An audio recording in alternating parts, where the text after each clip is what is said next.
There's no better time to be a better traveler. Welcome to MojoTravels, and today we'll be exploring the ways you can get the most out of your next trip without upsetting the locals along the way.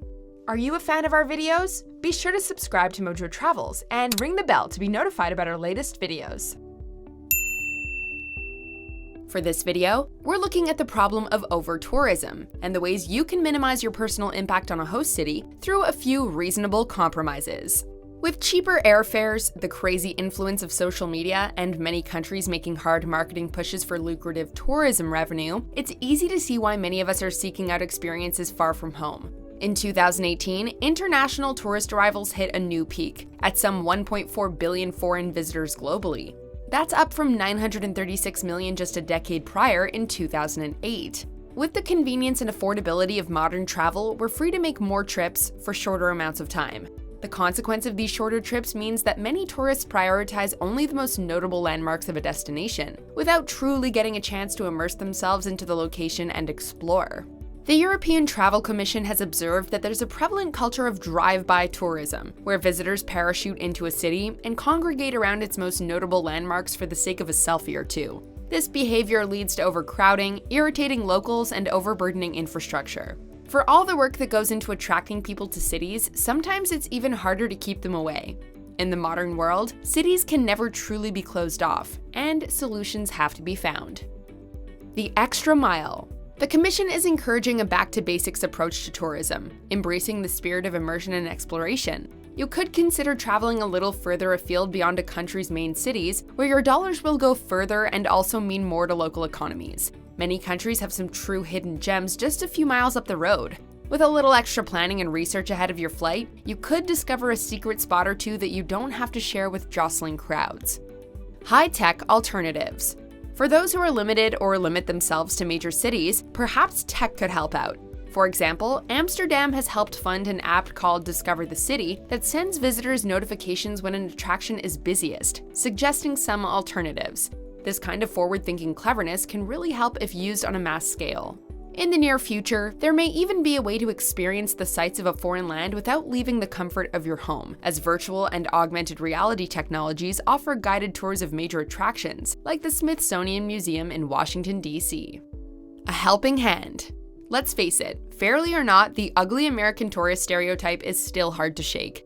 In 2013, a tourist from Missouri visiting a museum in Florence snapped off the finger of a 600-year-old statue of the Virgin Mary just to compare it to his own hand, despite the museum's well-advertised no-touching policy. Other countries, looking at you, China and England, are also infamous for some unpleasant tourist habits, which are obviously generalizations. All countries have their challenging travel habits. It's understandable then why so many locations are prioritizing education, providing visitors with multilingual advice on many cultural and environmental do's and don'ts. Every country has different cultural sensitivities, whether it's how to dress appropriately or innocent gestures that could be understood as rude. It's always worth taking time to educate yourself on the etiquette of your host nation, even just for self-preservation. Customs and customers. Countries have to be proactive to teach visitors how to behave and have a clear-eyed view of the impact of travel habits. In the decade following the global financial crisis of 2008, the tiny island nation of Iceland has seen tourism soar. And in response, they've started to run campaigns educating tourists about the risk of activities like off-road driving, which is both dangerous and intensely damaging to local wildlife. In Japan, friendly police officers hand out goodie bags containing requests for people not to smoke on the street and to not touch or photograph geishas. This more personal approach gives an opportunity for tourists to speak and engage with locals. Sometimes being a better tourist starts with having conversations and asking questions.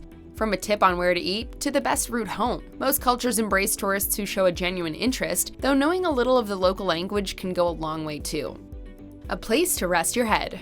You may think that living like the locals do and renting a private home is a surefire way to be a better tourist, but one of the most common complaints from locals in prime locations is the practice of renting out private accommodations to tourists, which leads to higher rents and gentrification, pricing out natives from their own homes. A 2015 study estimated that a massive 16.8% of the homes in Barcelona's Old Town were listed for rental on Airbnb or an equivalent service. Being a better tourist has to involve shopping ethically for your accommodation. After all, you haven't traveled just to stay indoors, right? Before you travel, maybe take some time to look into how locals feel about sacrificing their homes for your comfort. Timing it right. If you really have your heart set on the traditional tourist experience, why not wait a few months until the off-season? Most tourist hotspots have a very predictable peak period, where the city, or beach, or resort is overwhelmed.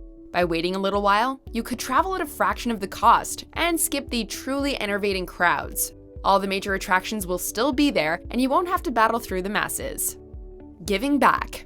One increasingly popular trend is the rise of the ethical holiday, where your trip is designed to give back to the local community. This could mean living in a homestay in India, where you'll spend part of your holiday helping farmers tend to their cattle, or it could mean booking a tour in Cambodia that specifically employs guides from underprivileged areas.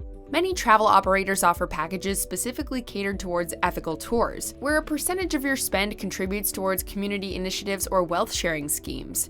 Don't limit yourself. From ecotourism to volunteer travel, there's truly a cornucopia of ways to see the world without literally or figuratively trampling it. Check out this other recent clip from MojoTravels and be sure to subscribe and ring the bell to be notified about our latest videos.